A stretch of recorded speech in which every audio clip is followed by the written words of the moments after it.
I've always been involved with horses. My parents showed horses. I showed horses in 4-H. One grandparent was a Native American, and he trained a lot of horses at that time in the early 1900s for people, trained them to cart.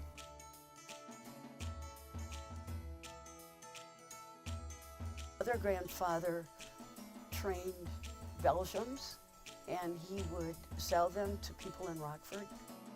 So generation-wise, I've always been involved with horses, and I've always had a horse. I heard about him through my work because a lady died and left 100 acres to her daughter who had never lived with her. When her daughter and her boyfriend were walking around, they discovered in the back, probably 35, 40 acres, a herd of wild horses that had not seen people for quite some time. The teacher that got called in to work with the dog said, well, I know somebody who might be able to help you with the horses. So I went out and looked at them, and the one thing I noticed is they had really kind, soft eyes. So I said, well, let me see what I can do. So I started going out every other day or so and just sitting in the pasture and just trying to get to see what they could do. And then when it got June, we put up a portable corral, and I started taking pellets and salt with me because they were starving for salt, and they were pretty sick with different kinds of parasites. And so I started trying to do a little bit of parasite control by feeding them. Because you can't just give them a bunch of worm medicine and say, okay, now the worms or the parasites are going to be gone, because that'll kill them in itself because it's a poison. So I had to gradually get them healthy. We left them in stalls for a month because they would just shake, even putting a water bucket in there. They would quiver and sweat. So then we started turning them out and bringing them back in, turning them out and bringing them back in to gradually teach them to feed.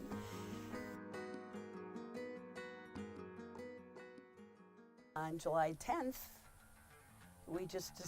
my son and I backed the trailer up to the hole in this corral, and we just kind of pushed, shoved, whatever we could do to get them in. And then about 6 months later, I got a couple of friends, and we were cowboy kind of ropers, and we started roping them and catching them and trying to teach them to halter. At that point, I could finally give them shots because I could get close enough. And the shots is what really helped with getting them healthy. And I knew that, but I had to give them time. And now I pretty much can catch them if I really need to. Or I run them in a stall, and then I can just walk right up to them.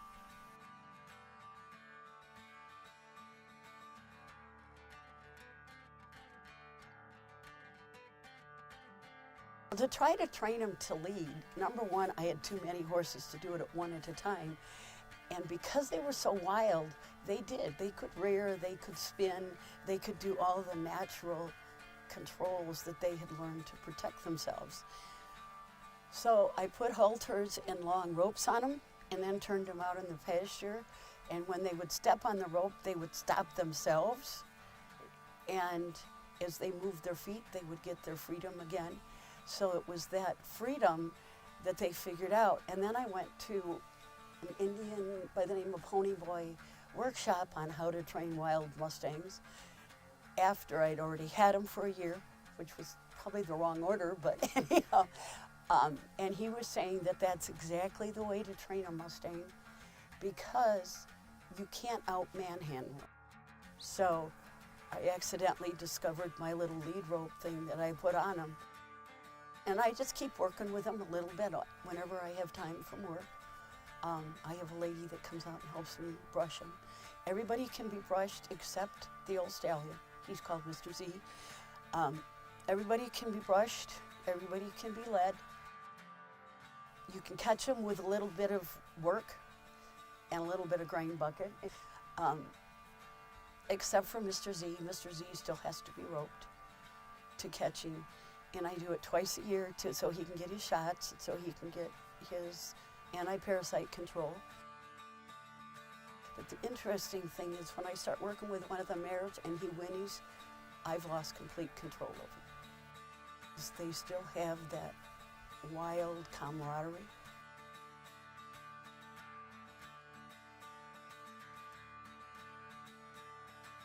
I think we had like 4 generations out there, and the 4th generation all had congenital hip damage. And a horse on 2 legs or even 3 legs, the hips would come out of joint in their back legs, and so they would kind of drag their back.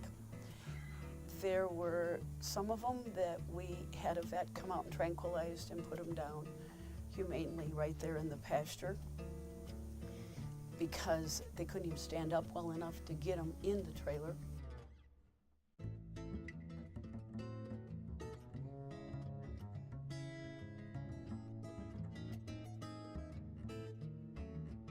Well, one day in April 20th to be exactly, I came out and I was feeding her and she was standing really funny. So I went in the stall with her because I was stalling her trying to get her healthy. Went in the stall with her and saw a nose and a foot coming. So went and got the gloves, called my work, pushed it back in because a horse when they're born 2 feet and their head in between, they dive out. So there was a problem with one foot. So I pushed her back in, pushed the colt back in. This is gonna be, and used my gloves and I found the other hoof and grabbed the 2 of them and then just held it until she had the next contraction. And that foal came out, and that's Bella that you'll see pictures of. Came out so fast she actually hit me in the chest and knocked me down. She had been in labor probably 2 days. But the vet, when she had sleeved her, that's what vets do to check, didn't feel anything. So where she was carrying her was in a really funny position. It must have been way down under her stomach. Anyhow, so then we had her. So we've worked with Bella, and the first thing Bella did when I turned her out in the pasture was run into a fence and get 50 stitches. So now she's actually fairly quiet now, but you can tell I stunted her growth pretty seriously. Rocky was born just before we moved her. I was watching that mare, and I said, we got to move him because she's going to have that baby soon. And she had it the night before we went out to get him. Rocky was probably a 4th generation, and I could see from the moment that his hip was probably not right. But we brought him here, we got him here safely. I actually had him about 8 months before he got out in the snowbank and couldn't get out and died overnight, which was really sad because I was hoping we could save him. But in order to save him, I needed to take him to Madison where they could do hip surgery because his hip would fall out and with him, as compared to the ones we put down in the pasture, it was only 1 leg. He would just drag that leg. And it didn't bother him because he knew nothing else. The ones in the pasture were dragging 2 legs. But with him, it was 1, and I thought maybe we could save him. We didn't quite make it.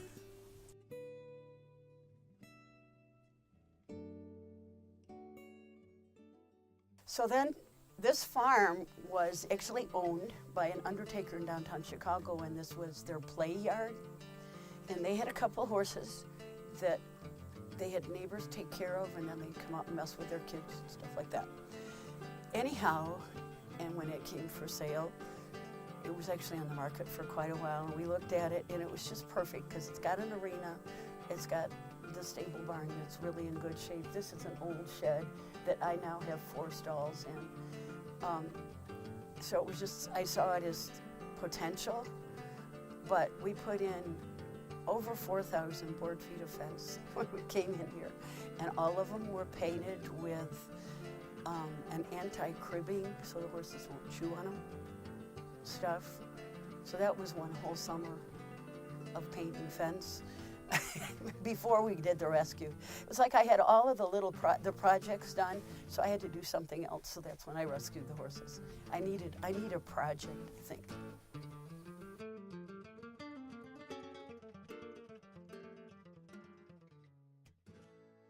I'm thinking about retiring from my teaching job.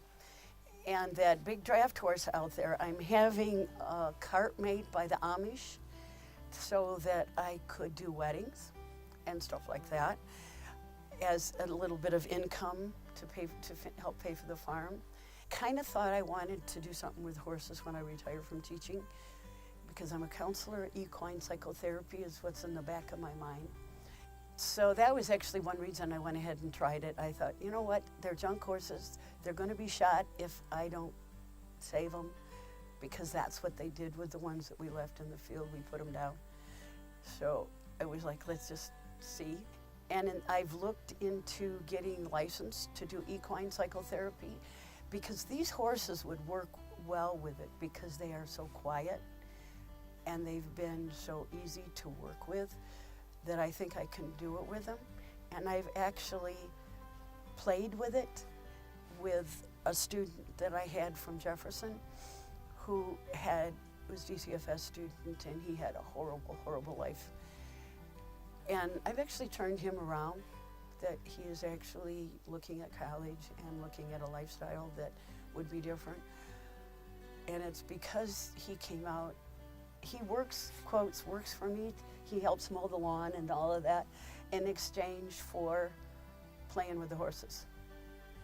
And so he's, for him, he thinks he's working for it. But I know that his experience with the horses has taught him that he doesn't have to hate the world, which is where he was at when he was a student.